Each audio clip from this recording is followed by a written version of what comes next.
So something is going on inside.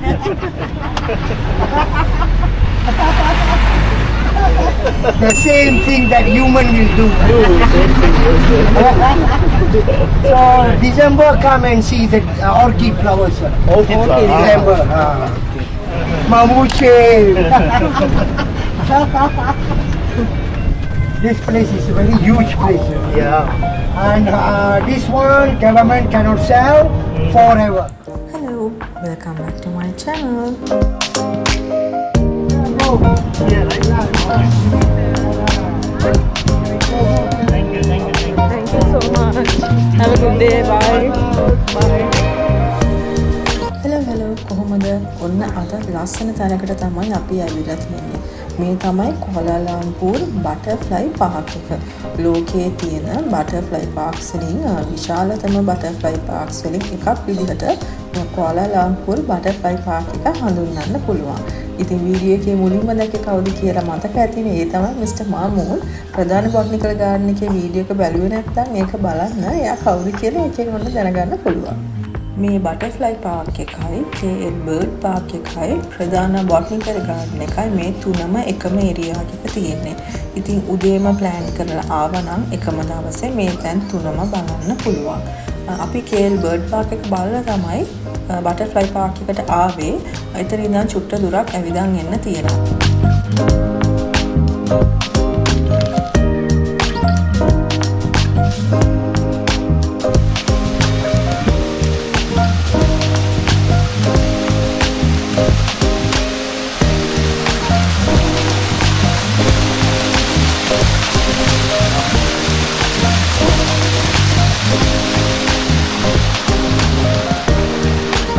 Butterfly Park එකේ මේ area එක වර්ග අඩි 80000ක විතර ලෑන්ඩ් ඒරියා එකක්. ඉතින් ඒගොල්ලෝ කියන විදිහට සමනළු විශේෂ 120කට විතර අයිති වෙන සමනළු 6000ක් විතර මෙතන ඉන්නවා කියලා කියනවා. KL බර්ඩ් පාක් එකේදී වගේම මේ සත්තුන්ව කූඩුවල පොඩි ඉඩක හිර කරලා තියන්නේ නැතුව වහල වෙනුවට net එකක් දැලක් මේ විදිහට දාලා ඒගොල්ලන්ට නිදහස් පරිසරයේ ඉන්න පුළුවන් වෙන්න හොඳ ඉඩකඩ ඇතිව ඒගොල්ලන්ට ඉන්න පුළුවන් විදිහට හදලා තියෙනවා. ඉතින් KL බර්ඩ් පාක් එකේ වගේම මෙතනත් concept එක මේ සත්තු ඉන්න ස්වභාවික පරිසරය මෙතන මිනිස්සු හදලා හැබැයි ඒගොල්ලෝ ඉන්නේ natural environment එකට සමාන environment එකක. ඉතින් ඒගොල්ලන්ට නිදහසේ ඉන්න ගස් මල් ඒ වගේම ඒගොල්ලෝ ආටිෆිෂල් හදලා තියෙන පොඩි වෝටර්ෆෝල්ස් ඒ විදිහට හොඳ ලස්සනට මේක ලෑන්ඩ්ස්කේප් කරලා තියෙනවා.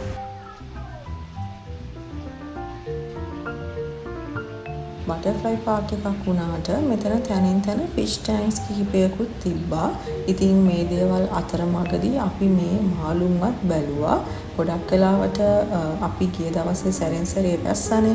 ඉතින් ඒක ලොකු වැස්සකුත් නෙමෙයි මිනිත්තු 2-3ක ටිකක් හයියෙන් වහිනවා. ඉතින් අපි ඒ වගේ වෙලාවට තමයි මේ වගේ තැනකට ඇවිල්ලා වැස්සෙත් වෙන්නේ නැතු ඉන්න ගමන් අපේ කාලය ගෙවා ගත්තේ.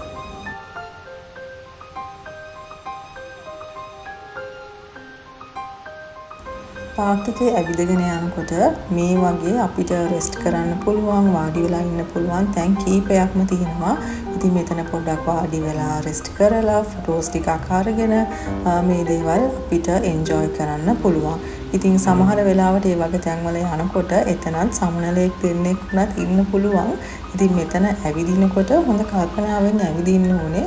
සමහරලාට අපි හිතන්නේ නැති කණුවක පවා සමනලෙක් දෙන්නෙක් අපිට දකින්න පුළුවන්.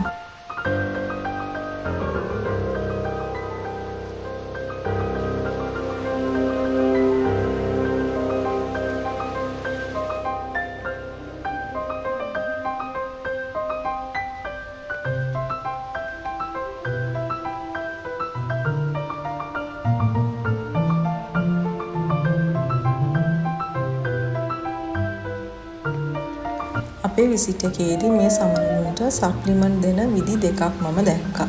එකක් තමයි අන්නාසි වගේ පළතුරු පෙති විදිහට කපලා තියෙනවා ට්‍රේ එකක. එතකොට මේ සත්තු ඇවිල්ලා එතනින් පැණි උරලා බොනවා. ඒ වගේම මම තව තැන් කීපයක්ම දැක්කා හිබිස්කස් නැත්නම් වදමල් වලට honey solution එකක් ඒගොල්ලෝ ස්ප්‍රේ කරනවා. ඒකෙදී මේ පැණි 10%කට වතුර 90%ක් දාලා ඒක ස්ප්‍රේ කරලා තියෙනවා. ඉතින් සමනල්ලු එතනින් ඇවිල්ලා මේ පැණි උරලා බොනවා.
බටර්ෆ්ලයි පාර්ක් එකේ තැනින් තැන හදලා තියෙන ඒ වෝටර්ෆෝල්ස්, එතකොට අපිට වාඩි වෙන්න පුළුවන් විදිහට හදලා තියෙන ඒ ස්පොට්ස්, එතකොට මේ ගස් වවල තියෙන විදිහ, මේවා ඔක්කොමත් එක්ක මැජිකල් ෆීලිං එකක් හැමතිස්සෙම එනවා. ඉතින් මෙතනට එන ගොඩක් අයගේ වීඩියෝස් වලත් මම ඒ මැජිකල් ෆීලිං එක දැකලා තියෙනවා. ඉතින් ඒක නිසාම තමයි මෙතනට ආවෙත්. ඉතින් වැස්ස නැති වෙලාවට මේ සමනල්ලු නිදහසේ මේ පරිසරේ පියාඹනවා. අද වැස්ස නිසා ඒ දේ අපිට එක්ස්පීරියන්ස් කරන්න ටිකක් අඩු වුණාට මම හිතනවා ආයේ වැස්ස නැති කාලෙක, වැස්ස අඩු කාලෙක අනිවාර්යයෙන්ම මෙතනට ආයෙත් එන්න ඕනි කියලා. මේ man made waterfalls වලින් හරිම ලස්සන මෙතන ආර්ට් එකක් හදලා තියෙනවා. ඒ සද්දේ නිකන් එක භාවනාවක් වගේ. අනිත් එක පොඩි පොඩි පාත් හදලා තියෙනවා. එතකොට මේ තියෙන පොඩි ඒරියා එකක් වුණා ටිකක් ලොකු ඒරියා එකක් විදිහට මේ වගේ දේවල් වලින් මේගොල්ලෝ මේ තැන ඩිවෙලොප් කරලා තියෙනවා.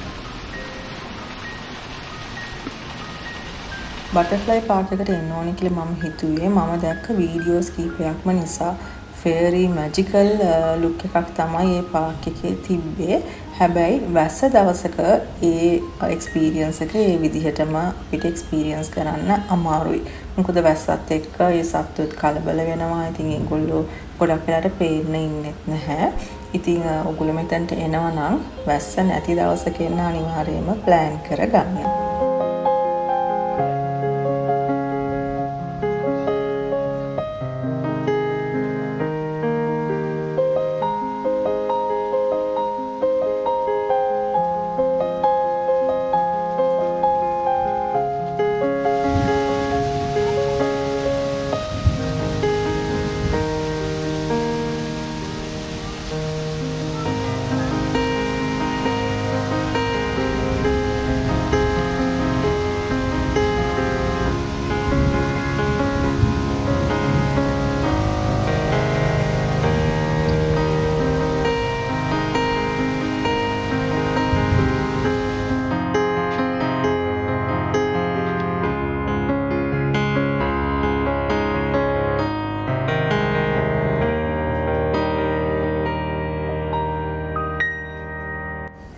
බටර්ෆ්ලයි පාර්ක් එකේ ගාඩන් ඒරියා එකකින් අපි දැන් ඇවිල්ලා තියෙන්නේ මියුසියම් එක තියෙන ඒරියා එකට. මේ මියුසියම් එක AC කරලා තියෙන හොඳ ස්පේෂියස් මියුසියම් එකක්.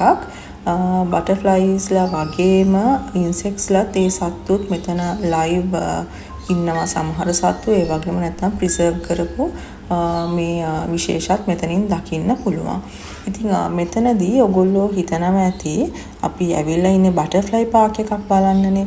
ඉතින් බටර්ෆ්ලයි පාක් එකක් බලන්න ඇවිල්ලා ඇයි මේ හකරැල්ලෝ එතකොට කෘමි සත්තු ඉන්සෙක්ට්ස්ලා එහෙම වගේ සත්තු ඇයි මෙතන ඉන්නේ කියලා. ඉතින් මම ඒකට හේතුව තමයි දැන් කියන්න යන්නේ.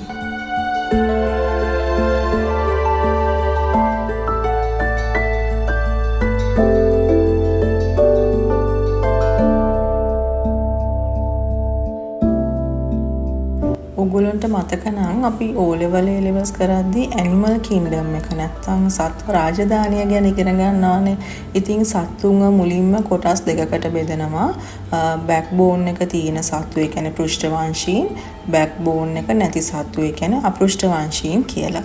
එතකොට මේ සමනල්ලු මේ කෘමි සත්තු ඒගොල්ලෝ අයිති වෙන්නේ අපෘෂ්ඨවංශීන්ට. අපෘෂ්ඨවංශීන් මට මතක විදිහට මේ backbone එක නැති සත්ත්ව විශේෂ 5කට හරි 6කට හරි බෙදනවා. මට මතක විදිහට platyhelminthes එතකොට mollusca, nematoda වගේ කීපයකට බෙදනවා. ඉතින් මේ සමනල්ලු අයිති වෙන්නේ arthropoda කියන වංශයට. ඉතින් සමනල්ලු විතරක් නෙමේ ඉන්සෙක්ට්ස්ලා මකුලුවෝ, ඉස්සෝ, කකුලුවෝ, ගෝනුස්සෝ එතකොට හකරැල්ලෝ, පත්තෑයෝ මේගොල්ලෝ අයිති වෙන්නේ මේ ආර්ථ්‍රොපොඩා කියන වංශයට. ඉතින් ඕගොල්ලෝ අපි ගාඩන් ඒරියා එකේ බලද්දිත් මතක ඇතිනේ සමහර ෆිෂ් ටැන්ක්ස් වල ඒගොල්ලෝ අර සත් කකුලුව වගේ පොඩි සත්තු හිටියා. ඊළඟට දැන් මෙතන මියුසියම් එක ඇතුළෙත් ඒගොල්ලෝ හකරැල්ලෝ ඒ වගේම තව පොල් කුරුමිනියෝන්ගේ ස්පෙසිමන්ස් එහෙම ඒගොල්ලෝ තියලා තියෙනවා. ඉතින් මේ ආර්ථ්‍රොපොඩා කියන වංශයට මේ සත්තු අයිති වෙන නිසා තමයි බටර්ෆ්ලයි පාක් කියලා කිව්වට මේ මියුසියම් එක ඇතුළෙත් ඒ වංශයට අයිති වෙන අනිත් සත්තු ගැනත් මේ විදිහට ඉන්ෆර්මේෂන් තියෙන්නේ.